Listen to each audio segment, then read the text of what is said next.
بسم اللہ الرحمن الرحیم۔ برادران محترم، صوفیزم کے حوالے سے یہ میرا دوسرا لیکچر ہے۔ چند باتیں میں نے پہلے آپ سے کی تھیں، اب بقیہ چند باتیں میں آپ سے کرنا چاہتا ہوں۔ صوفی اللہ تک رسائی کے لیے محبت کا راستہ اپناتے ہیں۔ ان کا انداز بالکل ایسے ہی ہوتا ہے جیسے دنیاوی محبوب کے لیے انسان تڑپ رہا ہوتا ہے، اس کو یاد کرتا ہے، وہ اللہ کو یاد کرتے ہیں، ہر وقت اللہ کو یاد کرتے ہیں۔ وہ بنیادی عبادتوں کے علاوہ اپنی عبادت میں اللہ کے نام کا ورد شامل کر لیتے ہیں، جو ہر وقت ان کے لب پر جاری اور ساری رہتا ہے، جس کا مقصد یکسوئی سے رب کے خیال میں مگن رہنا ہوتا ہے۔ کوئی اللہ اللہ کہتا ہے، کوئی اللہ کہتا ہے، کوئی کچھ کہتا ہے، کوئی کچھ کہتا ہے۔ ایک وہ نفی اسبات کا بھی لوگ ورد کرتے ہیں، یعنی لا الہ الا اللہ، اسے کہتے ہیں کہ یہ نفی اسبات کی ضرب لگانا، کہ لا الہ کہہ کے ادھر کیا اور پھر جھٹکا دے کے کہا الا اللہ، یہ نفی اسبات کا ہے۔ تو یہ کئی سلسلے ہیں، قادریہ، چشتیہ، نقشبندیہ، شتاریہ، صابریہ اور پتہ نہیں کون کون سے ہیں۔ سب کا ورد کرنے کا انداز مختلف ہے، لیکن مقصد یہی ہے کہ رب کو یاد کرنا۔ سب کی منزل ایک ہی ہے، فاقہ کشی، شب بیداری، عبادت اور ورد، ان سب کا شعار۔ بہت زیادہ ریاضت کے سبب ایک وقت ایسا آتا ہے کہ جب یہ سمجھتے ہیں کہ ان کی ذات تحلیل ہو گئی ہے، ان کی ذات ختم ہو گئی ہے، اب اللہ اور ان کے درمیان کوئی پردہ نہیں رہا، یہی پناہ ذات ہے، اور یہ ان کے نظریات کی بنیادی حیثیت ہے۔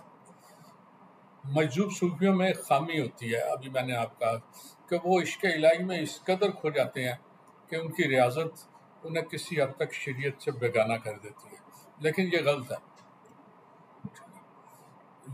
لیکن ان کی اندرونی کیفیت ہوتی ہے جس پر ان کا کوئی بس نہیں ہوتا۔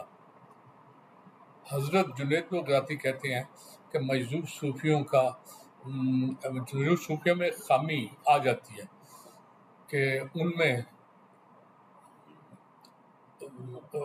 وہ کہتے ہیں ان میں خامی ہے کہ اس لیے کہ ذات کی پناہ کے بعد اس کی بقا بھی ضروری ہے، لیکن ان کی ریاضت انہیں کسی حد تک خطرناک بنا دیتی ہے۔ اپنی ذات کو پوری طرح خدا کی ذات میں بسا لینے کے بعد انہیں اپنی ذات پر مکمل اختیار نہیں رہتا، لیکن جو لوگ اپنے پر قابو پا لیتے ہیں وہ مکمل انسان ہونے کی نشانی ہے۔ حسین بن منصور حلاج، اپنا نام سنا ہوگا، وہ حضرت با یزید بستامی کا شاگرد تھا، وہ اسی منزل کا رہنما تھا۔ جو مجذوب تھا وہ اپنے آپ پہ کنٹرول نہیں کرتا تھا۔ اس نے انا الحق کا نعرہ لایا اور سزاوار ٹھہرا۔ اس کے بارے میں آپ کو شاید اس کا اصل نام حسین تھا، منصور اس کے، ہم عام طور پہ منصور کی بات کرتے ہیں یا حلاج کی، منصور اس کے والد صاحب کا نام تھا۔ تو حلاج پینجے کو کہتے ہیں۔ آپ میں سے بہت سے لوگ ہیں جنہوں نے کسی زمانے میں روئی کی، جب رضائیاں بڑی بڑی یا تکیے ہوتے تھے، اب تو خیر ماڈرن دور آ گیا، آرٹیفیشل روئی ہوتی ہے، تو وہ جاتے تھے پینجے کے پاس، تو وہ روئی کو دننا کہتے ہیں، وہ پینجا اس طرح کلی کر دیتا تھا، کہتا روئی دن دیتا ہے۔ پھر بعض بیج ہوتے تھے جو روئی میں شامل ہوتے تھے، جب وہ دنتا تھا تو بیج بھی علیحدہ ہو جاتے تھے۔ آج اس کے لیے لیٹسٹ مشینیں ہوتی ہیں۔ تو وہ جہاں حسین بن منصور حلاج رہتا تھا وہاں ایک پنجا تھا، تو حسین اپنے حال میں مست وہاں سے گزر رہا تھا، تو اس نے آواز دی، حسین کہاں جا رہے ہو؟ حسین نے بڑے عجیب انداز میں کہا کہ مجھے تو پتہ نہیں کہاں جا رہا ہوں، بس جا رہا ہوں۔ اس نے کہا ادھر آؤ، یہاں بیٹھو، یہ سامنے بہت سی گٹھریاں پڑی ہیں، یہ وہ کام ہے جو میں نے آج ہی لوگوں کو دینا ہے، یہ ساری روئی میں نے پنجنی ہے اور اسے لوگوں تک پہنچانا ہے، لیکن مجھے ایک بڑا ضروری کام پڑ گیا اور وہ کرنا بھی بہت ضروری ہے۔ تو لوگ آئیں گے، وہ تم سے پوچھیں گے، تم یہاں بیٹھو، لوگوں کو یہ بتا دینا کہ آج رات تک میں کام کر کے جاؤں گا گھر، اس سے بغیر نہیں جاؤں گا، بس میں تھوڑی دیر میں آ جاؤں گا، تو تم یہاں بیٹھو۔ وہ چلا گیا۔ جب وہ گھنٹے دو بعد واپس آیا تو کیا دیکھتا ہے، حسین اپنے حال میں مست ایسے ایسے ہاتھ ہلا رہا ہے، اور وہ ساری گٹھریاں کھلی ہیں، اور ان کے جو روئی تھی نا وہ ساری کی ساری وہ بکھر بکھر کے، وہ جسے کہتے ہیں نا پنجانی، وہ پنج گئی ہوئی تھی پوری۔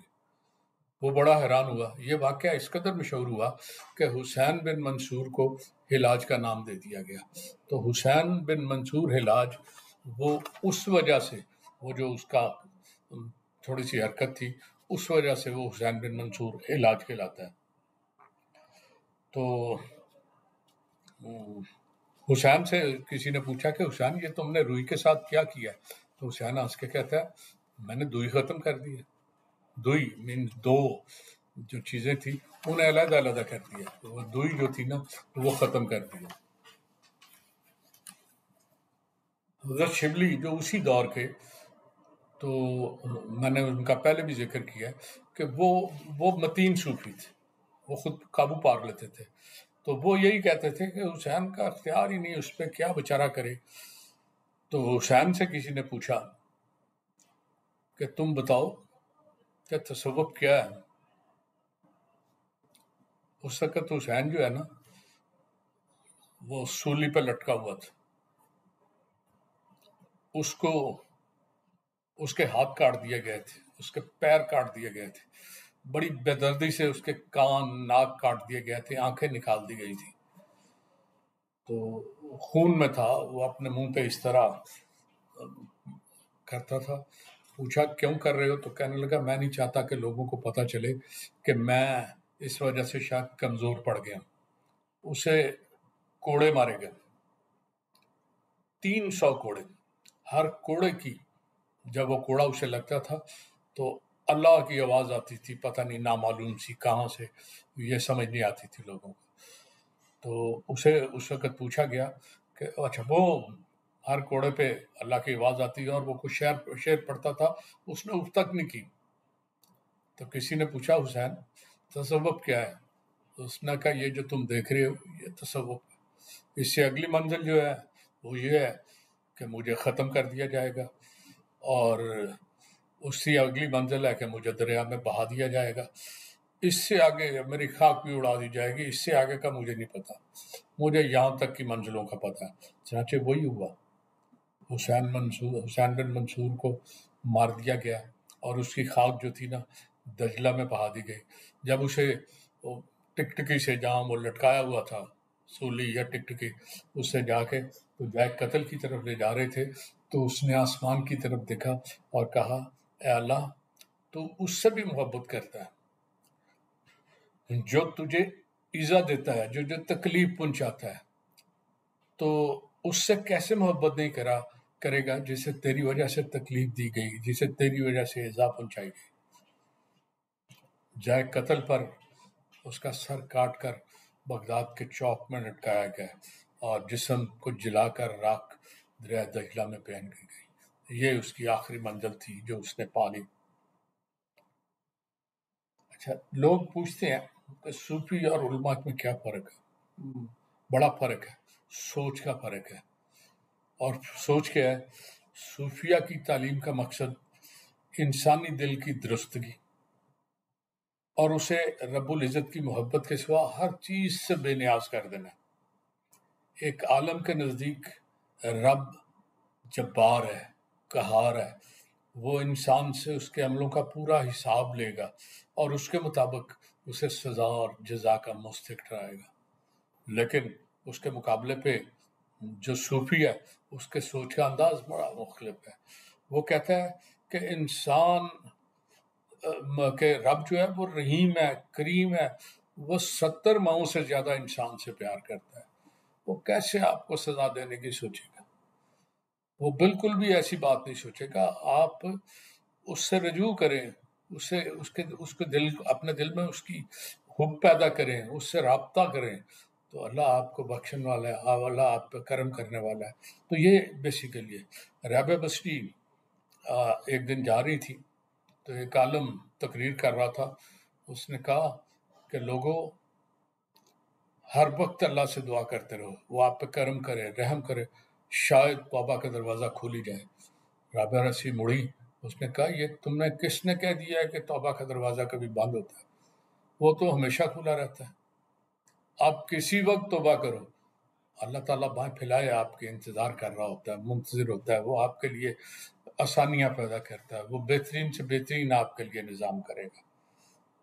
چنانچہ یہی ہے، یہی صوفیہ کا پیغام تھا، جو بھائی چارے کا، پیار کا، محبت کا پیغام تھا، جس کی وجہ سے اسلام ہر جگہ پھیلا۔ آپ جہاں دیکھیں، کہیں تلوار کے زور پہ جہاں مسلمان گئے ہیں وہاں نہیں پھیلا، یہ صوفیہ کا کمال ہے۔ یہی وجہ ہے کہ اسلام جہاں پھیلا ہے وہاں سے لوگ دوبارہ باغی نہیں ہوئے، انہوں نے اسلام کو چھوڑا نہیں۔ تو بعض اوقات یہ بھی ہوا ہے کہ جس دور میں وہ صوفیہ کام کر رہے تھے تو وہ بادشاہوں سے بڑھ کر بادشاہ تھے، لوگ ان کا احترام بہت زیادہ کرتے تھے، چنانچہ بادشاہ ان سے ناراض ہوتے رہے کہ یہ لوگ کیا چیز ہیں، یہ ہمارے خلاف کام کر رہے ہیں اور یہ ایسے کام کر رہے ہیں جس سے پبلک میں ہماری ساکھ خراب ہو رہی ہے۔ لیکن اس کے باوجود کوئی فرق نہیں پڑا، صوفیہ اسی طرح کام کرتے رہے۔ تو آج پھر دنیا کے دانشور، اہل علم اور سوشل سائنٹسٹ اس حوالے سے کہ دنیا کو صوفیزم کی تعلیم کی طرف، تعلیم جو دی ہے نا اس کی طرف گامزن کیا جا سکتا ہے، وہ کر رہے ہیں۔ وہ چاہتے ہیں کہ انسانوں میں ایک ایسا جذبہ پیدا ہو جائے جو دنیا بھر کے اچھے اور امن پسند لوگوں کا خواب ہو۔ ہر رنگ، ہر نسل کے لوگ اللہ کی جستجو اور انسانوں کے پیار کے متلاشی ہیں۔ وہ صاف دلوں سے، صوفی لوگ صاف دلوں سے لوگوں کی بھلائی چاہتے ہیں، اور اسی تعلیم کو مغرب آج کل کوشش کر رہا ہے کو اس کا انداز غلط ہے۔